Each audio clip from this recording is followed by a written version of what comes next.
Olá, meus irmãos, olá, minhas irmãs, sejam bem-vindos. Já estamos no quarto domingo do tempo comum deste ano. O tempo vai passando e nós precisamos aproveitar este tempo também para ouvir a palavra de Deus, para meditar a palavra de Deus, para rezá-la. Neste domingo nós proclamamos o Evangelho de Lucas, capítulo 4, versículos 21 a 30. Jesus é rejeitado em sua terra, em sua cidade de Nazaré. É a rejeição do profeta. Mas há aqui também outros elementos para a nossa meditação. Vamos ouvir o texto. Estando Jesus na sinagoga, começou a dizer-lhes: Hoje cumpriu-se esta palavra da Escritura que acabais de ouvir. Todos lhe davam testemunho, admirando as palavras cheias de graça que saíam de sua boca, e diziam: Não é este o filho de José? Jesus então lhes disse: Sem dúvida me citareis o provérbio: Médico, cura-te a ti mesmo.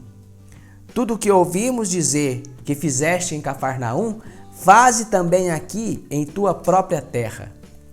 E acrescentou: Em verdade vos digo que nenhum profeta é aceito em sua própria terra.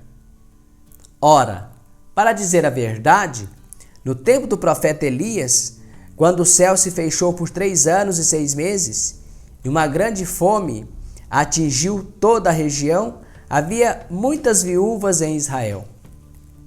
No entanto, o profeta Elias não foi enviado a nenhuma delas, senão a uma viúva em Sarepta, na Sidônia. E no tempo do profeta Eliseu, havia muitos leprosos em Israel, mas nenhum deles foi curado, senão Naamã, o sírio. Ao ouvirem essas palavras, todos na sinagoga ficaram furiosos. Levantaram-se e o expulsaram da cidade. Levaram-no para o alto do morro, sobre o qual sua cidade estava construída, a fim de precipitá-lo. Jesus, porém, passando pelo meio deles, continuou o seu caminho.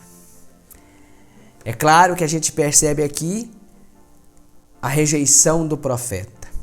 Veja que no início, depois de ouvir a pregação de Jesus, a partir daquele texto que nós ouvimos na missa do domingo passado, que foi o evangelho do domingo passado, quando Jesus disse que o Espírito do Senhor está sobre mim, Ele me ungiu para anunciar o evangelho aos pobres, para proclamar a liberdade aos presos, aos cegos a visão.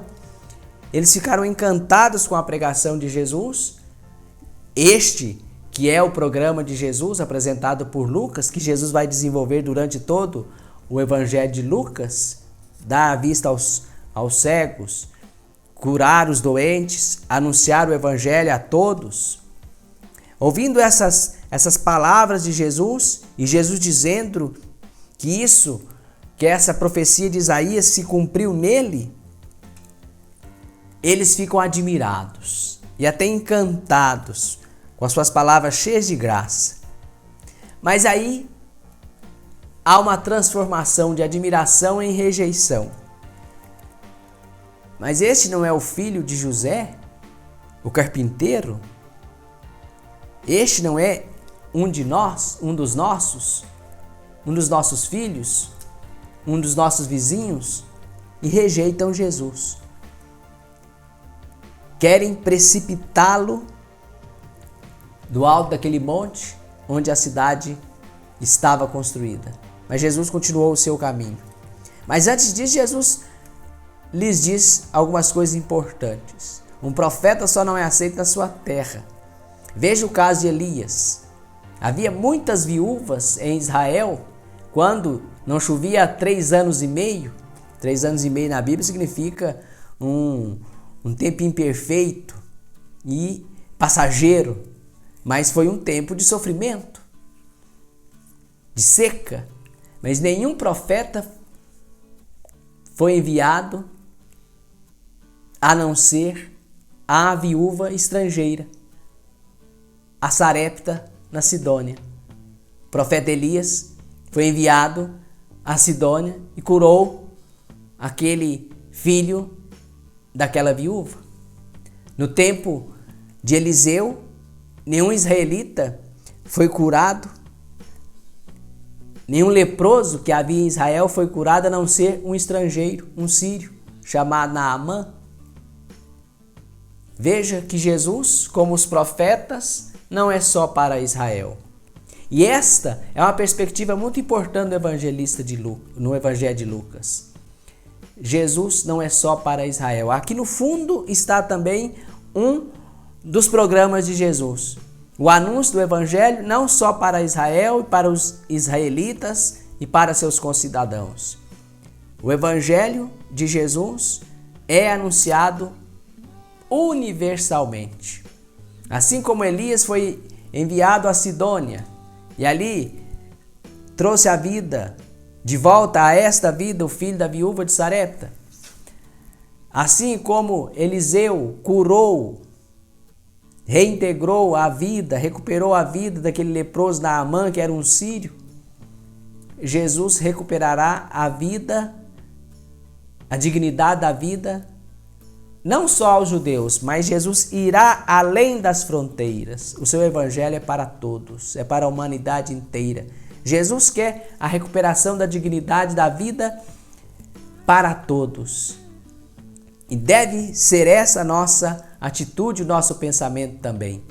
Vida digna para todos. Esse é o desejo de Cristo. Esse é o conteúdo do Evangelho de Jesus. A pregação da vida e da vida em dignidade para todos, sem distinção de raça, de cor, de credo, de orientação sexual. Todos são merecedores e alvo do amor de Deus. Deus não concorda com o pecado, com o erro, e a gente não está falando disso aqui, a gente não está acusando ninguém de nada, mas a gente deve lembrar, o amor de Deus é dirigido para todos, e Deus quer a vida em dignidade para todos, até mesmo para aqueles que erram e que pecam, e nós todos somos pecadores, nós todos erramos, e Deus nos ama a si mesmo, assim como Ele ama a todos os outros. E por que ainda,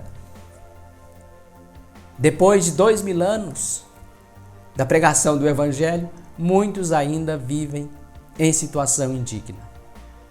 Porque rejeitam a pregação profética, não aceitam a pregação profética, a voz do profeta, a voz profética de Jesus ainda incomoda, por isso ele é rejeitado e não é seguido, porque seguir Jesus deve-se abrir mão de muitas coisas, especialmente de privilégios, de poderes, e muitos não querem, infelizmente, abrir mão dos seus poderes, dos seus privilégios, para partir, para que todos possam viver em paz e dignamente. Não é verdade?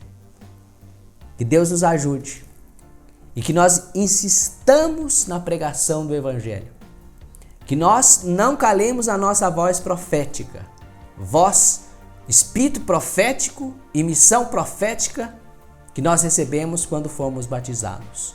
Nós somos os continuadores do anúncio do Evangelho de Jesus. Claro, como instrumentos do Espírito Santo e ungidos pelo Espírito Santo, impulsionados pelo Espírito Santo, devemos seguir o caminho anunciando Jesus, mesmo que venha a rejeição à palavra profética. Melhor, a palavra do Santo Evangelho.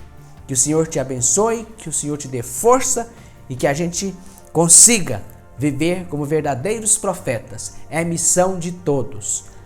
Todos somos profetas do Senhor. Todos.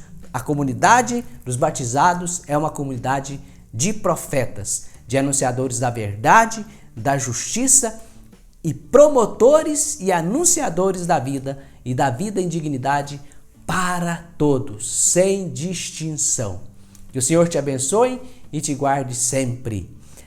Pai, Filho e Espírito Santo. Amém. Um grande abraço a todos. Se possível, se inscreva aqui neste nosso canal.